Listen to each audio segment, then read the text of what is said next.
மனதில் ஏற்படக்கூடிய எண்ணங்கள், நெகட்டிவ் எமோஷன், பாசிட்டிவ் எமோஷன்.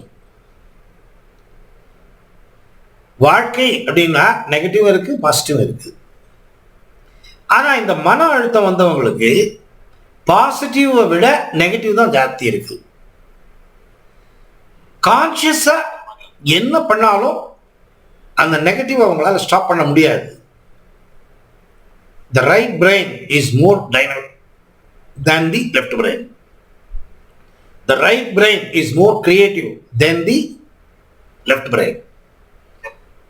நான் அப்படிங்கிறது கான்சியஸ், அதனால ஒண்ணுமே பண்ண முடியாது, செய்ய முடியாது என்ன பிரயத்னம் பண்ணாலும். துக்கம் வருது அப்படிங்கிறப்ப உங்க சுவாச காற்றை டெஸ்ட் பண்ணி பாருங்க.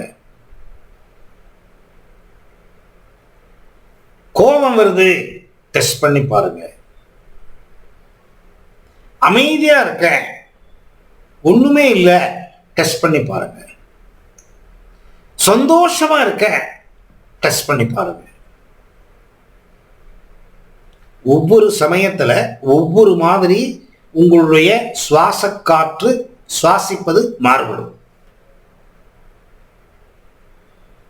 இதோடு இணைந்தது இதயம், இதோடு இணைந்தது லங்ஸ்,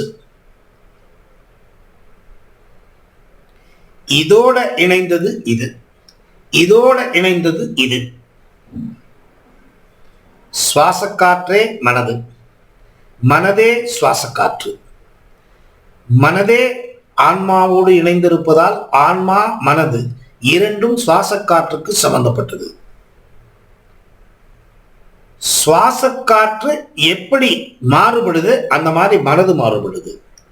மனது எப்படி மாறுபடுது அந்த மாதிரி சுவாச காற்று மாறுபடுது.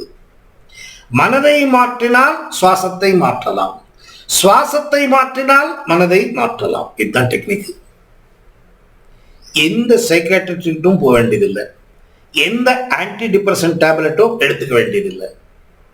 இதுக்கு அரிய உரிய மருந்து எதுன்னு கேட்டீங்கன்னா சுவாச காற்று. சுவாச காற்றை நெறிமுறைப்படுத்துவது. என்னது அது பாட்டுக்கு போது வந்துட்டே இருக்கு, அது என்ன போய் என்ன நெறிமுறைப்படுத்துறது? எனக்கு தெரியலையே. சுவாச காற்றுனாலதான் டிப்ரெஷன் இந்த மாதிரி போயிட்டு இருக்கு வந்துட்டு இருக்குன்னு எனக்கு தெரியலையே. இப்ப நான் தான் சொல்லிட்டு இருக்கேன் உங்களுக்கு. எப்படி நெறிமுறைப்படுத்துறதுங்கிறது தான் சீக்ரெட்டு, டெக்னிக்கு. இப்ப நான் உங்களை ஒரு கேள்வி கேட்கிறேன். நீங்க